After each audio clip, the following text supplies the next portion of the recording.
días tengan todos ustedes. Les damos la más cordial de las bienvenidas a esta escuela preparatoria número 16. Asimismo, saludamos a las diferentes dependencias de nuestra alma mater que nos siguen a través de Internet. La Universidad Autónoma de Nuevo León, a través de la Secretaría Académica, en coordinación con la Sociedad Nuevo Leonesa de Historia, Geografía y Estadística y la Dirección de Estudios de Nivel Medio Superior, presenta la conferencia Juárez y la Intervención Francesa, que será dictada por el maestro José Reséndiz Valderas. Me voy a permitir presentar a ustedes a quienes nos acompañan en el presidio. Damos la bienvenida y saludamos con mucho gusto al maestro José Reséndiz Valderas, presidente de la Sociedad Nuevo Leonesa de Historia, Geografía y Estadística y nuestro conferencista invitado de hoy.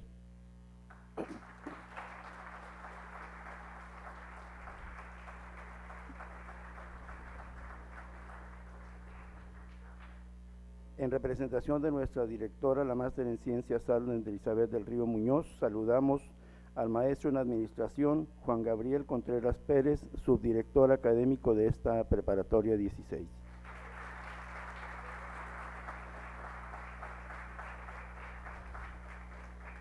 Expresamos nuestra bienvenida a la licenciada Diana Margarita Rodríguez Moncada, coordinadora de proyectos del nivel medio superior de la Universidad Autónoma de Nuevo León.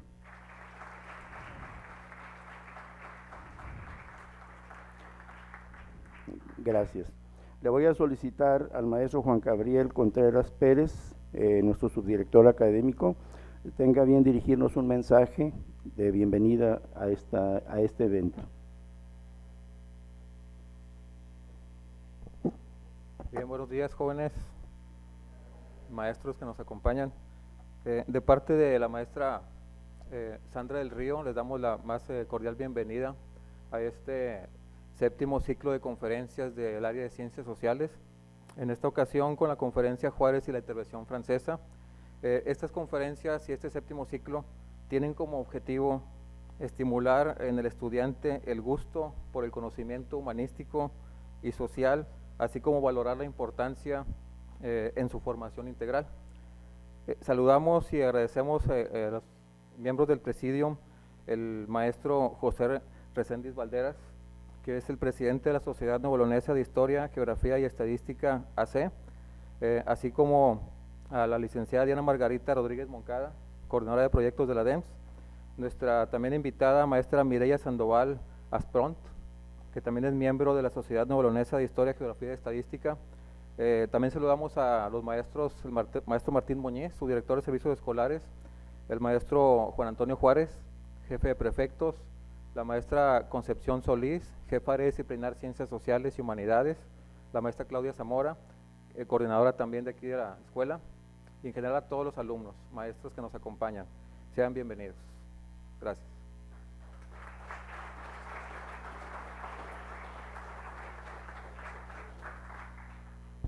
Muchas gracias. Voy a solicitar ahora al maestro José Reséndiz Valderas tenga bien dirigirnos un mensaje en su calidad de presidente de la Sociedad de Historia, Geografía y Estadística AC.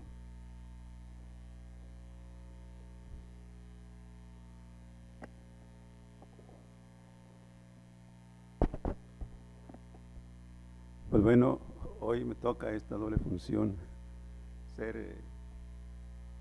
estar aquí como presidente de la Sociedad Nuevo Leonesa de Historia, Geografía y Estadística, y también tener la responsabilidad de dictar hoy la conferencia. Entonces, a nombre de nuestra sociedad, que es la Sociedad Nuevo Leonesa de Historia, Geografía y Estadística, les damos las más expresivas gracias al personal directivo de esta institución, así como también al personal docente, por permitirnos estar aquí con ustedes y compartir estos gratos momentos, donde hoy, como siempre lo hemos hecho desde que llegamos a la representación de esta sociedad, en una serie de charlas que se dictan a las distintas preparatorias de nuestra universidad, charlas que versan sobre cuestiones humanísticas y sociales, que en lo personal considero que hoy más que nunca tienen mayor significación por los momentos que la humanidad está pasando. Una humanidad cada vez más materializada, cada vez más orientada por los bienes materiales, olvidándose casi por completo de las relaciones humanísticas que se dan inclusive en las mismas familias. El fenómeno que hoy padecemos de la globalización no solamente implica un desarrollo tecnológico cada vez más acelerado, no solamente implica un desarrollo cada vez más inverosímil de los medios de comunicación y de información, sino que viene aparejado también con un fenómeno de transculturización que impone nuevos comportamientos que en muchos de los casos no tienen nada que ver con el país al cual pertenecemos, porque en esencia eso es lo que se persigue con un fenómeno como el que estamos padeciendo actualmente. Porque el fenómeno de la globalización no es una circunstancia así llena de azar, sino que responde a un proyecto claramente definido y determinado, y que no es el proyecto de los más necesitados, sino de los que más tienen. Por eso, en la globalización, si nosotros analizamos las estadísticas, los fenómenos de pobreza, los fenómenos de alfabetismo, los fenómenos de las viviendas, la carencia de las viviendas, pues son cada vez mayores. Eso explica con claridad a quién responde este proyecto de desarrollo de la humanidad. Y es a través precisamente del estudio de las humanidades y de las ciencias sociales como podemos adquirir por lo menos conciencia de lo que estamos viviendo. Lo peor que le puede suceder al ser humano y especialmente a los estudiantes universitarios es no entender lo que se está viviendo. Porque si no se entiende, menos se puede tener a futuro, por lo menos propuestas, ya no digamos soluciones, porque no está en nuestras manos, pero sí nadie puede impedir que se hagan propuestas de mejoramiento en base a estudios profundos y bien determinados de lo que es la sociedad, porque no podemos proponer soluciones para una sociedad que no conocemos a profundidad. Por eso creo que hoy el estudio de las humanidades y de las ciencias sociales se significa más que en cualquier momento. Así es que hoy les vamos a hablar de Benito Juárez, pero está enmarcado de las ciencias humanas y sociales. Así es que esperemos que la charla les deje algo de beneficio. Muchas gracias.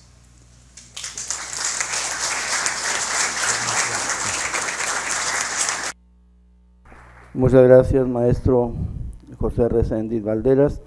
Y bueno, con todo respeto solicito a los miembros del presidium que bajen a ocupar los asientos de la primera fila para dar lectura enseguida al currículum del maestro José Reséndiz Valderas y posteriormente el desarrollo de la conferencia que nos tiene preparada para el día de hoy.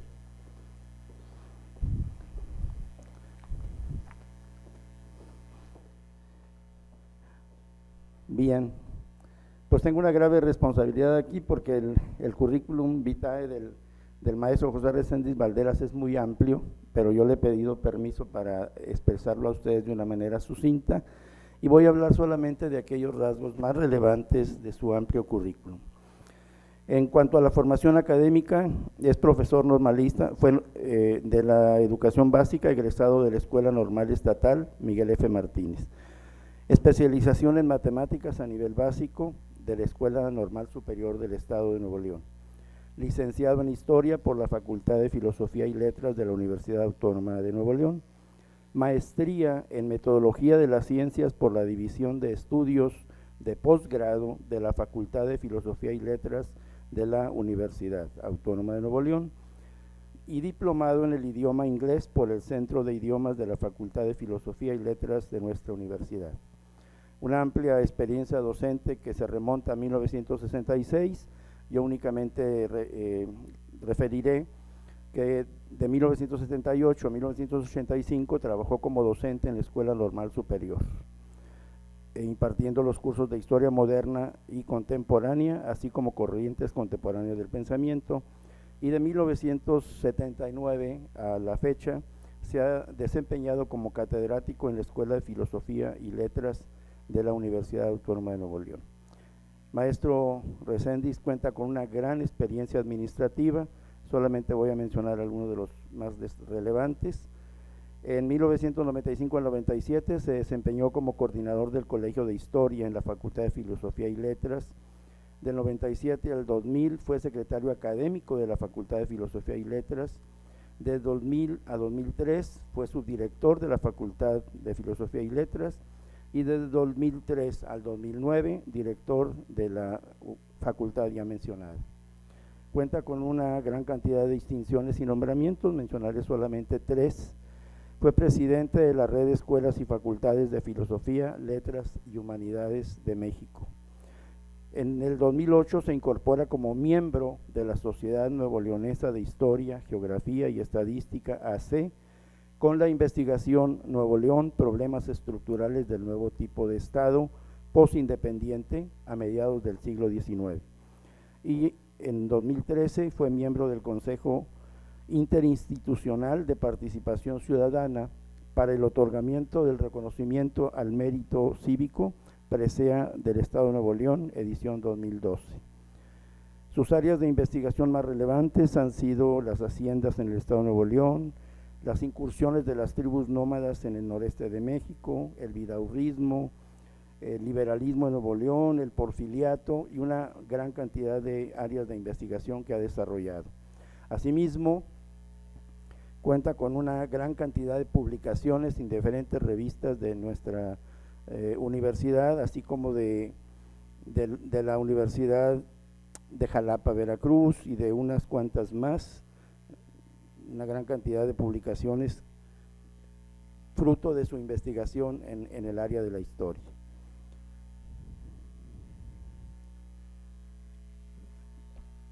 En cuanto a su labor actual, es profesor del tiempo exclusivo, titular A en la Facultad de Filosofía y Letras de la Universidad, director del Centro de Información de Historia Regional, Hacienda San Pedro, Celso Garza Guajardo de la Universidad Autónoma de Nuevo León, y actualmente presidente de la Sociedad Nuevo Leonesa de Historia, Geografía y Estadística, AC.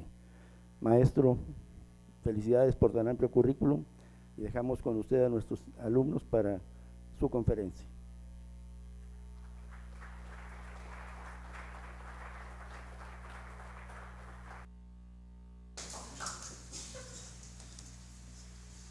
Pues bueno, ya sin más preámbulo, vamos a dar inicio a la charla que hemos denominado Benito Juárez y la intervención francesa.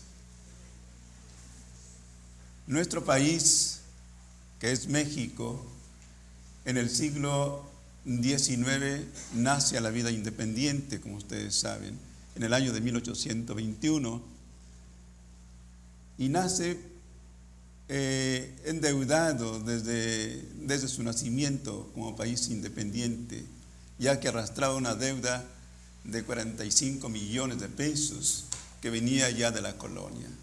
Y lo resalto esto porque precisamente la intervención francesa va a ser motivo de una moratoria que Juárez proclama a los acreedores. Sin embargo, es interesante o importante saber en qué contexto lo hace Juárez. Esa moratoria la publica a través del decreto del 17 de julio de 1861. Es un momento en el cual México acababa de salir de un conflicto de los más serios que había tenido, la guerra de 3 años, que va de 1858 a 1861. Pero también es un momento en el cual México se encuentra totalmente parcelado, tanto económica como políticamente, lo que motivaba la creación de caciques regionales que mucho dificultaban la implementación de una política nacional efectiva, pero además contaba también con un ejército altamente corrupto que vivía de las sazonadas políticas para venderlas al mejor postor para aquel que quisiera ser presidente de la República. Y tenía la carencia de partidos políticos firmes, aunque contamos en este periodo con los liberales y los conservadores, que venían precisamente arrastrando las cuestiones positivas y negativas que se daban desde el nacimiento de la independencia. Pero en el fondo de todas esas carencias y de todos esos contrastes que tenía México, había una carencia casi absoluta de recursos financieros, de tal manera que cualquier intento de modernización del país resultaba casi utópica. Ahora, 1861, México padecía la segunda invasión. La primera la había tenido 1846-1847 por el vecino del norte, Estados Unidos, y le había costado la pérdida de más de la mitad del territorio mexicano. Y en 1836, la separación de Texas de nuestro país. Ahora, 1861, una segunda invasión, pero por un país muy lejano, por el país francés, por Francia, mejor dicho. Pero, ¿cómo se da esta invasión? Juárez, ante esta situación, el 17 de julio de 1861, ante la carencia de recursos financieros, declara la moratoria de la deuda. La moratoria significa no la negativa del pago de la deuda, sino suspensiones de acuerdo con las necesidades que tenía el país para seguir pagando esa deuda. Esto fue motivo para que los países acreedores, como Francia, Inglaterra y España, movilizaran sus fuerzas y se posesionaran del puerto de Veracruz. Era una intervención así y una flagrante violación a la soberanía nacional. Y la situación era complicada. Eran tres de las grandes potencias de ese momento que reclamaban el pago inmediato de la deuda. Juárez nombra a Manuel Doblado para que negocie con los representantes de los países europeos acreedores. Y Manuel Doblado, que era de los hombres de confianza de Juárez, a través del Tratado de la Soledad de abril de 1861, empieza las negociaciones con estos países.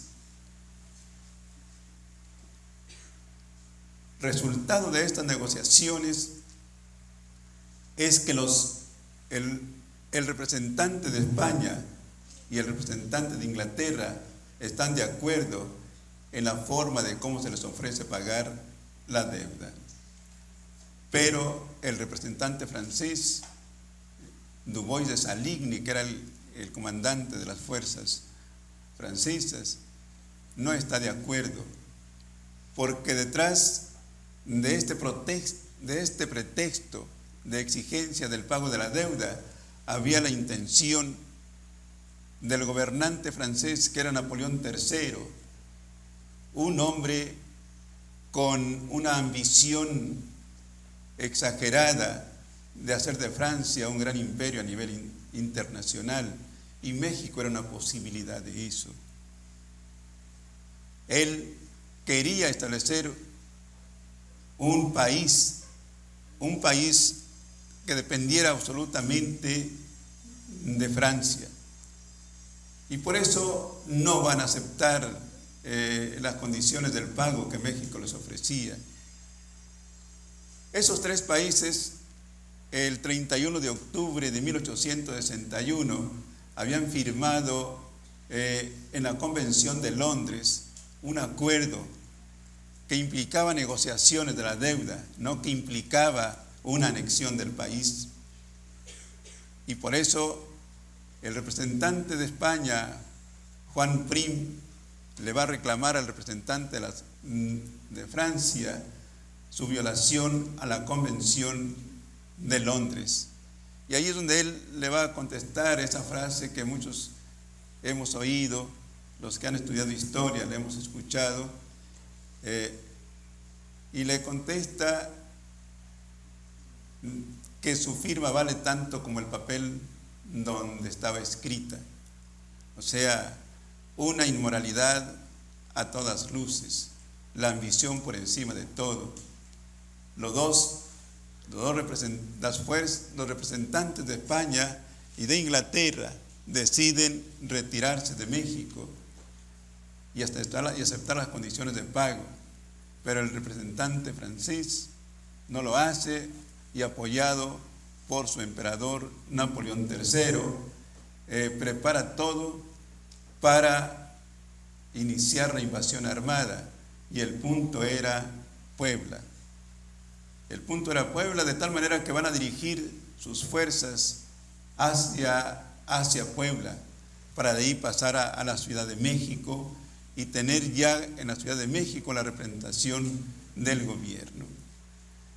El representante francés, él va a señalar, y es una carta que le manda al emperador francés, donde le dice: nuestra raza es muy superior a esta raza mexicana, y tenemos, con 6,000 hombres que tenemos, en unos cuantos días, yo le aseguro que México será una extensión más de Francia.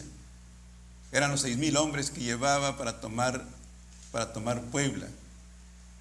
Al general Ignacio Zaragoza se le encomienda que sea el que defienda que defienda Puebla, y para eso hace todos los preparativos, y en las cumbres de Acultzingo, que es un lugar cercano a Puebla, ahí manda establecer un ejército de 2,000 hombres al mando del general José María Arteaga. El objetivo era de obstaculizar en la mayor medida el paso de los franceses hacia Puebla, para evitar que llegaran pronto a la Ciudad de México, donde se encontraba el presidente. De todas maneras, para el 4 de mayo, Lorenzés, que era el comandante de las fuerzas francesas, ya estaba prácticamente en las puertas de Puebla para el 4 de mayo. Y el 5 de mayo se inicia la batalla, esa batalla que todos conocemos y que hoy, cada 5 de mayo, lo recordamos, porque es en esta fecha y en estas acciones donde el ejército mexicano se cubrió de gloria, como dijera Ignacio Zaragoza, un general coahuilense. Allí en Puebla, si ustedes pueden ver, es una lomita donde van a guarecerse, donde van a fortalecerse. Ahí están los fuertes de Loreto y Guadalupe, en esa parte. Ahí donde se hacen fuertes las fuerzas mexicanas. El ejército francés venía presidido de una gloria internacional por ser un ejército moderno, por ser hombres valientes y estar presididos de gloria en todas partes como ejércitos triunfadores. Y el ejército mexicano era un ejército no moderno, carente de lo más indispensable, pero sí dotados de un gran valor y una gran estrategia por parte del general Ignacio Zaragoza, de tal manera que esa batalla del 5 de mayo se inicia a las 8 de la mañana y termina como a eso de las 5 de la tarde, prácticamente todo un día. Los franceses empiezan a hacer las embestidas furiosas para la toma de los fuertes de Loreto y Guadalupe, que era donde estaban fortaleciéndose las fuerzas mexicanas. Y todos los intentos que tuvieron fueron rechazados, así de una manera vergonzosa por parte de los mexicanos. La última intentona que tienen se da como a eso de las 4 de la tarde, cuando el general Lorenzés ordena a 2,000 hombres para que hagan la última intentona de tomar esos fuertes, y nuevamente son destrozadas todas sus intenciones. Ya como a eso de las 4:30 de la tarde, el general Lorenzés entiende que no va a ser posible entrar y ordena la retirada de las fuerzas francesas. Allí se hace famosa esa frase del general Ignacio Zaragoza, cuando él dice: las fuerzas mexicanas se han cubierto de gloria. Y es que en realidad había sido un triunfo que destacaba mucho el heroísmo de las fuerzas mexicanas.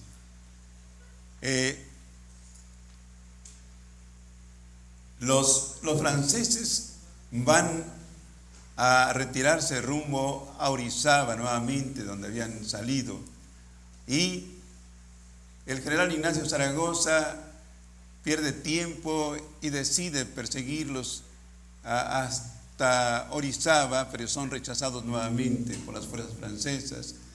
Y se da otra circunstancia en el año de 1863, porque es hasta el año cuando se empieza otra vez la persecución de las fuerzas francesas, que ya se habían reorganizado. Y en septiembre de 1863 muere el general Ignacio Zaragoza, y queda al frente de las fuerzas, porque había que estar defendiendo este punto que era Puebla, para evitar que las fuerzas llegaran a México. Y es el general Jesús González Ortega el que queda al frente de este operativo. Allí las luchas se dan entre un ejército como de 32,000 hombres, 32,000 mexicanos, contra un ejército de 30,000 hombres que había mandado Napoleón III. Ya los 6,000 de los que había dicho ya no eran suficientes para poder adueñarse de México. Ahora requerían de 30,000 soldados franceses. Y ahí se da un sitio que dura varios días, y finalmente las fuerzas mexicanas se tienen que rendir. Pero se había logrado el objetivo, se había logrado que el ejército francés tardara más de un año para poder entrar a la Ciudad de México. En ese lapso, cuando se da la defensa de Puebla, los estudiantes de México, de la Ciudad de México, apoyan en mítines muy emotivos al presidente Juárez por la defensa que estaba haciendo, y se ponen a disposición de él para que les diera armas y municiones y defender al país. Pero Juárez, ante la cercanía de las fuerzas francesas, se ve obligado a preparar su retirada, su salida de México, porque no había posibilidades de defenderse allí. Y el 31 de mayo de 1862 empieza su retiro rumbo al norte. Ahí marcha rumbo a San Luis Potosí con su gabinete, sus ministros y 11 carretas que llevaban la documentación del Archivo General de la Nación. Y en Puebla, en San Luis Potosí, duran hasta diciembre de ese año de 1862. Y de ahí marchan ante la cercanía de los franceses, que habían tomado ya Guanajuato, Querétaro, y amenazaban con tomar Guadalajara. Juárez decide establecer su gobierno en Saltillo. Llegan a Saltillo el 9 de enero. El 9 de enero. Ahí Juárez tenía la intención de establecer su gobierno aquí en Monterrey. Pero Nuevo León era gobernado por Santiago Vidaurri, un gobernante nuevoleonés que administrativamente fue extraordinario, pero que políticamente tuvo varias fallas. Al convertirse prácticamente en un cacique regional que puso por encima los intereses del Estado sobre los intereses de la nación. Y las diferencias con Juárez eran grandes por esa posición de Santiago Vidaurri. Cuando Juárez viene a platicar con él, Santiago Vidaurri se mantiene en sus convicciones.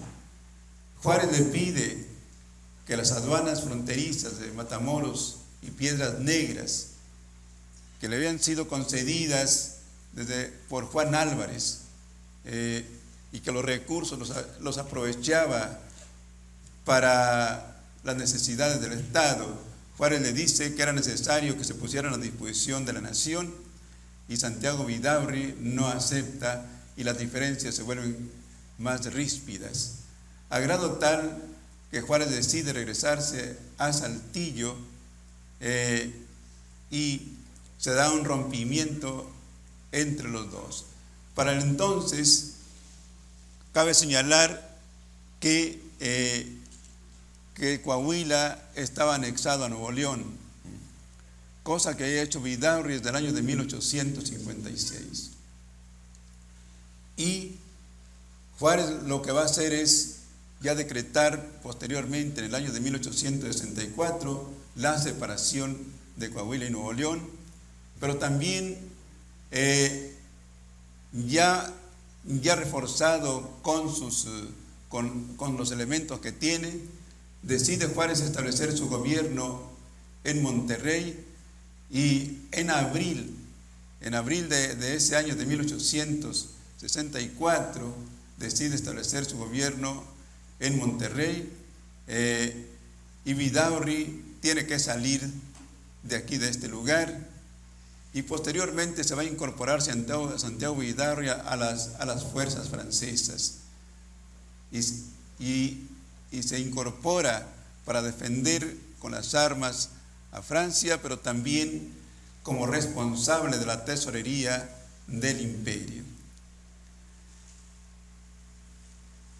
Por otra parte, aparte de estos problemas que tiene Juárez con Santiago Vidaurri, cabe señalar que también hacia el interior tiene problemas con algunas de las gentes,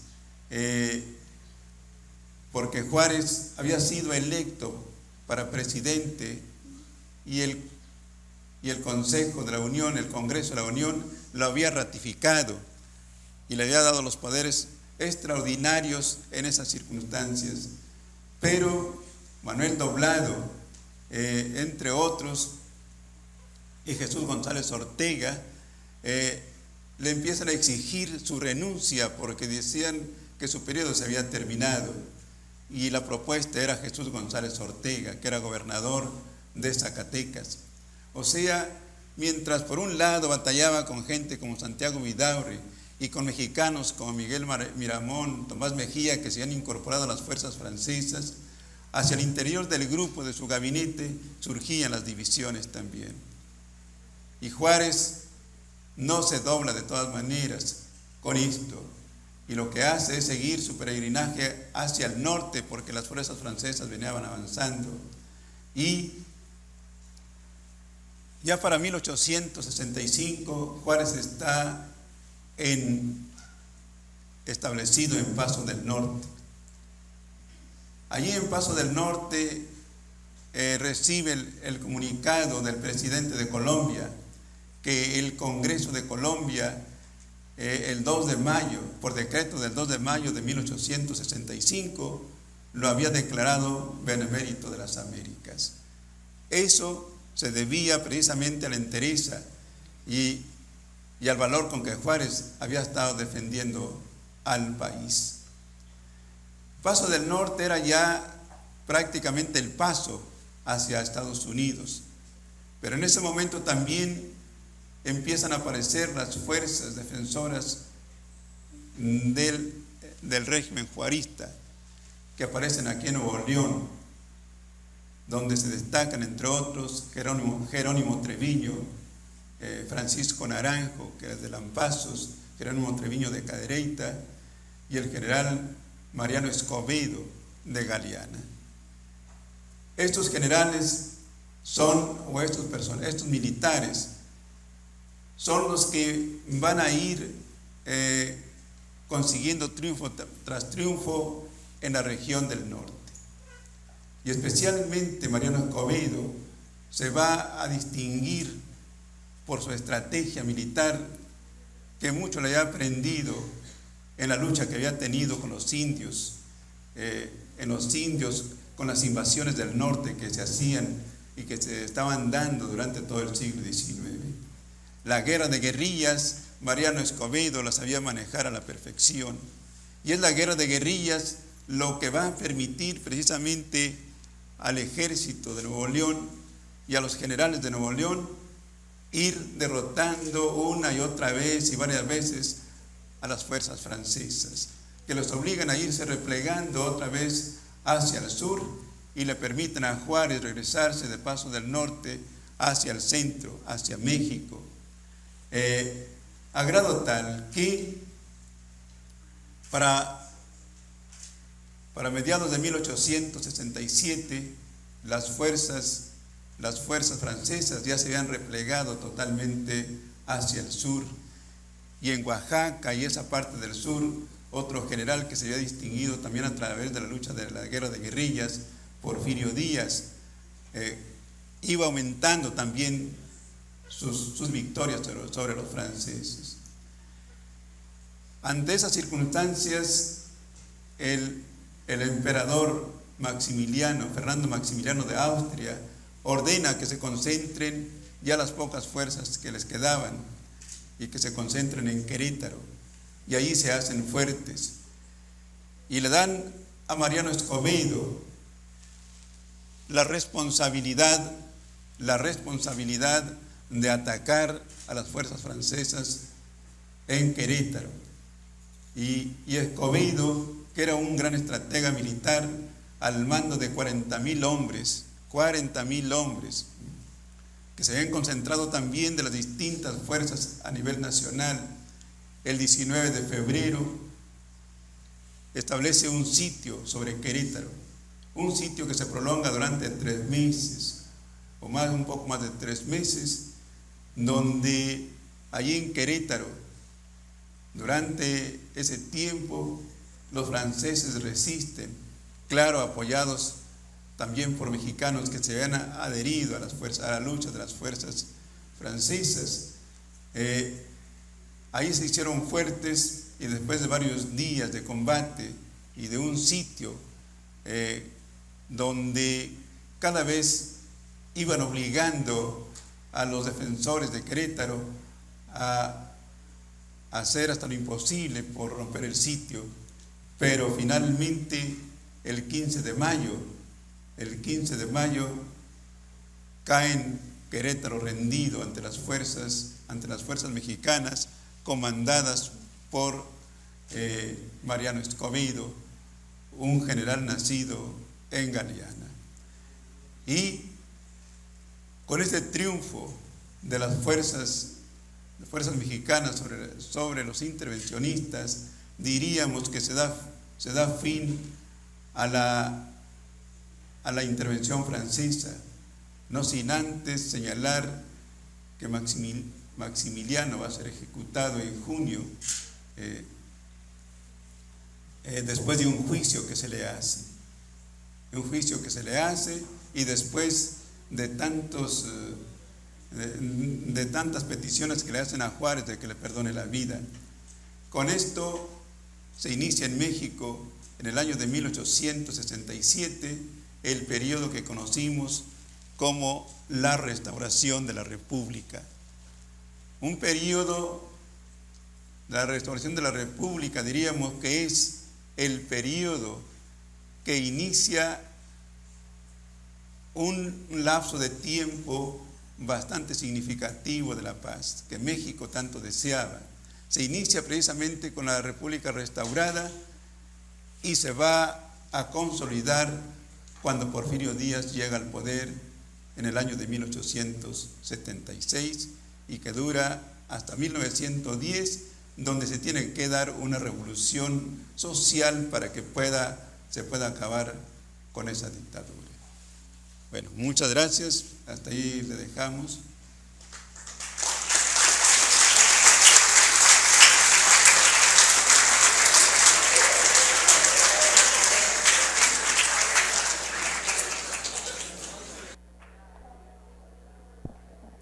Muchas gracias, maestro Reséndiz.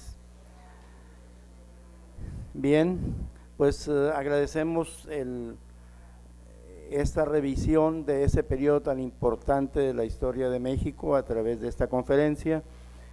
No sé, podríamos tener una sesión de preguntas si hay algún alumno o algún maestro interesado en hacer alguna pregunta respecto al tema, dada la vasta experiencia que en historia de México y de la región pues tiene nuestro invitado hoy, el maestro José Reséndiz. Así que no sé, está abierto por si alguno de ustedes, maestros o alumnos, quisiera hacer alguna pregunta al respecto.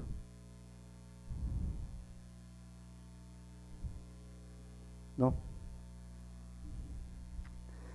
Bien, pues yo nada más comento que me ha parecido muy extraordinaria realmente la conferencia, unos cuantos minutos, nos trajo una serie de acontecimientos, de eventos y de personajes tan importantes en la historia, y como lo decía el maestro al inicio en su mensaje, pues es importante para los jóvenes en la actualidad conocer la historia de México y en función de combatir o de no dejarnos avasallar por la globalización en un sentido negativo. Yo creo que es muy positivo que la Dirección de Estudios de Nivel Medio Superior apoye estas conferencias en las diferentes preparatorias y dependencias universitarias, y agradecemos muy cumplidamente al maestro Alejandro Galván Ramírez, así como a la Sociedad de Nuevo Leonesa de Historia, Geografía y Estadística hayan tenido a bien traernos esta conferencia y que de alguna manera muy importante le da relevancia a los eventos del 40º aniversario de nuestra escuela preparatoria número 16, teníamos que decirlo, la prepa 16 cumple 40 años en este periodo, en este semestre, y es muy importante para nosotros contar con estas actividades, con estos eventos de tanta calidad. Maestro, pues le agradecemos muchísimo, muchísimo su conferencia y creo que le brindamos un caluroso y respetuoso aplauso.